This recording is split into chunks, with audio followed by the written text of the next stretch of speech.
In keeping with the tradition of Rosh Hashanah, I want to begin with a confession.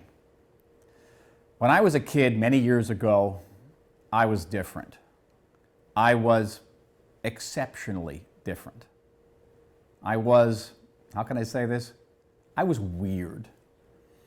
When other kids would come home from school and they'd play basketball or go out to play tag, I would pretty much stay alone in my room. And wherever I could, I would go out into the woods around our house and I would wander. I wasn't afraid. And I don't know why, perhaps my relationship with my Yiddish-speaking grandparents, but I particularly enjoyed having conversations with God. I didn't think about it too much, and I didn't even ask for too much. I was a fat kid, but I didn't ask to be thin. I was dyslexic. I was terrible in school, but I didn't ask to be smart. I was awful at sports, but I didn't ask to play third base for the Yankees. Well, maybe once. No, my conversations with God went something like this. What do you want from me? I'm here to serve you, but just tell me how I'm supposed to do that. And until that time, please give me the tools to make me a wiser, kinder, and more moral person. Help me to be more like you. And that was it. That was the entirety of my conversations with God. Now, I can't say he ever answered me, at least not verbally, nor did I expect him to. But let's just say he answered me in other ways, in all ways, and I have no complaints. It's because of that, many years later, as an adult, I began to have conversations with other peoples of faith, not just Jews, Christians, Muslims as well. And I began to hear about other types of conversations with God, other expectations. I would hear people say, in my house of worship, God supports gay marriage. Or I hear other people say, in my house of worship, God is against gay marriage. I could hear people say, where I pray, God does not support Israel's settlements in the West Bank. Or I hear other people say, the God I pray to supports Israeli settlements in all of the land of Israel and supports the Zionist enterprise. Now I'm listening to these conversations and I'm thinking, these are very different than the conversations I used to have with God. But more importantly, they are very different than the conversations that Jews have had with God for thousands of years, ever since the Jewish people pioneered this notion of one God and one moral universe. In fact, what I was hearing from many of my friends of different faiths reminded me less of that revolutionary idea of monotheism than it reminded me of the ancient idea of paganism. And I found myself calling it just that, Neo-Paganism. Now, paganism, of course, was the belief that God, or more accurately the gods, resembled man. The gods had human weaknesses, they had appetites, human desires, they even looked like men and women. And then we came along, the Jews, but more accurately, God came to us. God came to Abraham. And what did he say? He said to Abraham, people around you practice human sacrifice, but you are not going to practice human sacrifice. God said to Abraham, people around you are envious of their neighbors, they are hostile to strangers, they're cruel to animals, but you won't do all that. You won't steal, you won't murder, and you'll have no other gods before you. Not because doing all that is bad for society, but because doing that is bad morally. Period. God said to Abraham, you will be different. And Abraham said, Hineni, I'm here. I'm ready. And Abraham stood apart. We call him Abraham the first Hebrew. In Hebrew, Avraham ha'ivri. Abraham, the man who crossed over. Abraham, the man who stood apart. But it wasn't enough that Abraham stood morally apart.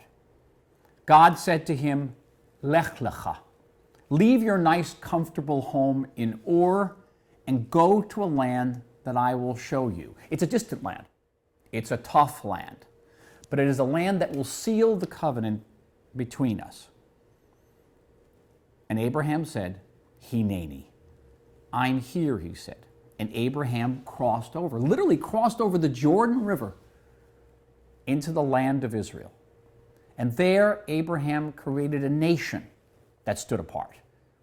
Physically, morally, spiritually, that nation stood apart, but it stood apart not like the pagans of the day in order to make God resemble that nation, but on the contrary, to make that nation more morally like God.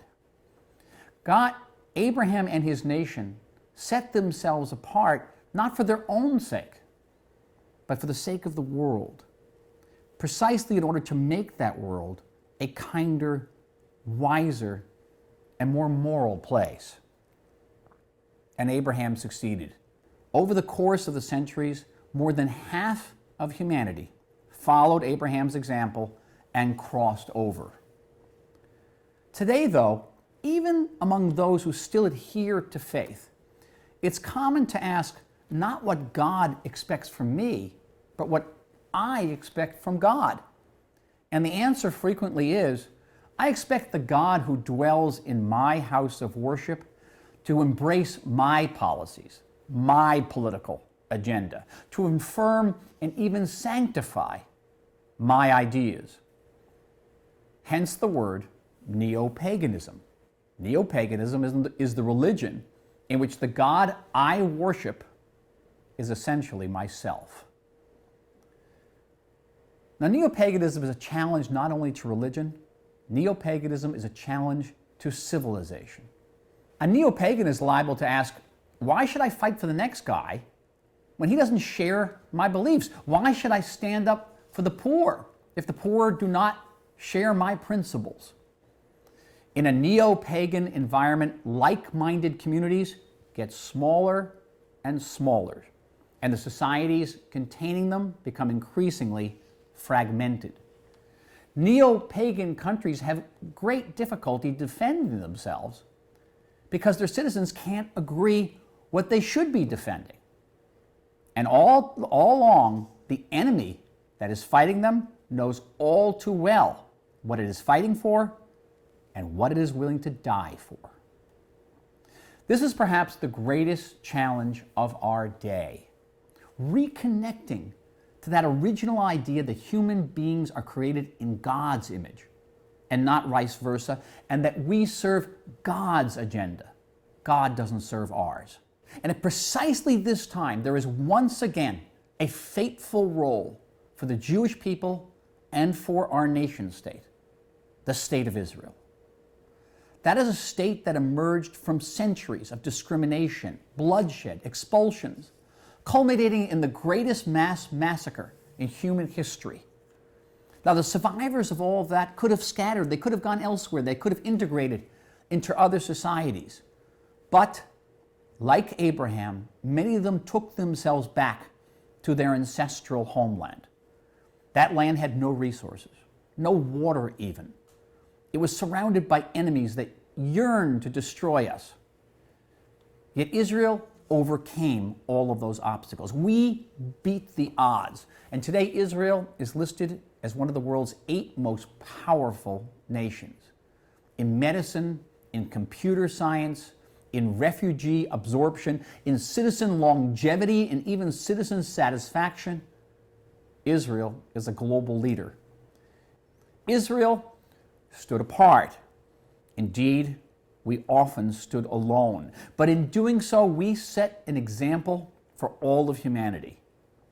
In a region deeply hostile to the very idea of democracy, Israel created one. And to this day, Israel remains one of the few countries in the world never to have known a second of non-democratic governance, and one of the few countries in the world never to have known a second of peace. a few hours' drive from where hundreds of thousands of people have been massacred by ISIS and other radical organizations. A few hours' drive from Jerusalem. In the Knesset, Jews, Christians, Muslims, Druze openly and loudly debate all and every issue. Many peoples today, particularly in the West, are abandoning tradition. They see it as antithetical to modernity. But Israel has proven that tradition can coexist with modernity. Indeed, in Israel, the past and the future, they go hand in hand. Alongside great centers of Jewish learning are world-class universities. And whether we're discussing the Parshat Shavua or rocket science, the language we use is the language with which we pray in synagogue. In Israel, where more than 3/4 of the population defines itself as traditional in one way or the other, there are more high-tech startups than in all of Western Europe combined. More high-tech investment per capita than any other country in the world. We are the country that recycles more water, nearly 90%, than any country in the world. And we've practically eliminated the plague of drought. We are the country that exports wine to France, caviar to Russia, gluten-free pasta to Italy, and cherry tomatoes to the United States. And many modern societies today are unsure of how they can defend themselves, or even whether their nations are worth fighting for. I recently hosted a French parliamentary delegation, and the leaders of the delegation asked me with all seriousness, where are your troops? Because if you go to Paris today, you go to Brussels, it looks like an armed camp. But Tel Aviv looks like, fun. Where are the troops? Our European friends have not yet figured out what Israel has long known, that a modern liberal society can morally, humanely stand up for itself and fight. And the Israel Defense Forces today are more than twice as large as the French and British armies combined. And in wartime, tens of thousands of Israeli reservists report for active duty. More reservists than are actually listed on the rosters, and they report to fight for their country, knowing full well that some of them will not come home. And in an age in which patriotism and altruism, Israel, which is regularly listed as the most patriotic country in the world, provides relief to the victims of disasters throughout the world. And in an era in which love of your land can appear incompatible with globalization, Israel remains committed to the land of Israel while rigorously reaching out to others. Yes, Israel faces attempts to boycott us, to sanction us, and we must take those threats seriously. Yet, as Israel's deputy minister for diplomacy, I can tell you that our foreign relations today are in an incalculably better state than at any time in our national existence. Where we once stood alone, today dozens and dozens of countries are crossing over with us. Over the past 30 years, the number of countries with relations with Israel has more than doubled.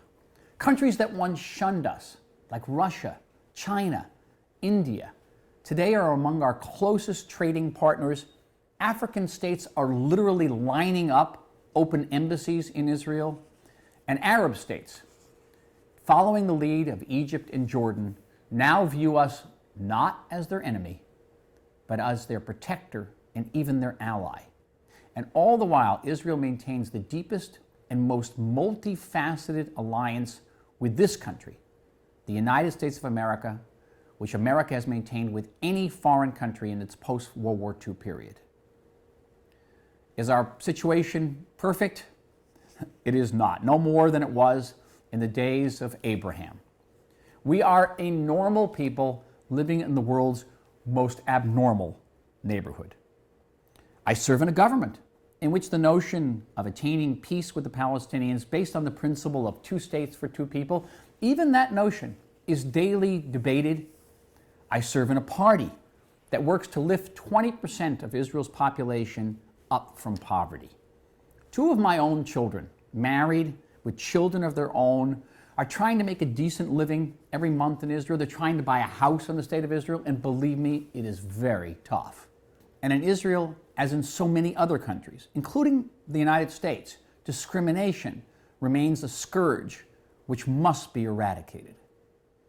No, Israel is not perfect, but the Jewish state does provide a powerful antidote to Neo-Paganism. The nation that Abraham established remains in so many ways Ha'am Ha'ivri, the people who crossed over, the nation that stands apart. Yet while standing apart, that nation serves as an example for an alienated, threatened, and often morally confused world. Every day, Israel shows that world how to balance tradition and modernity, security and freedom, exceptionalism and diversity, the love of one's own people with compassion for others.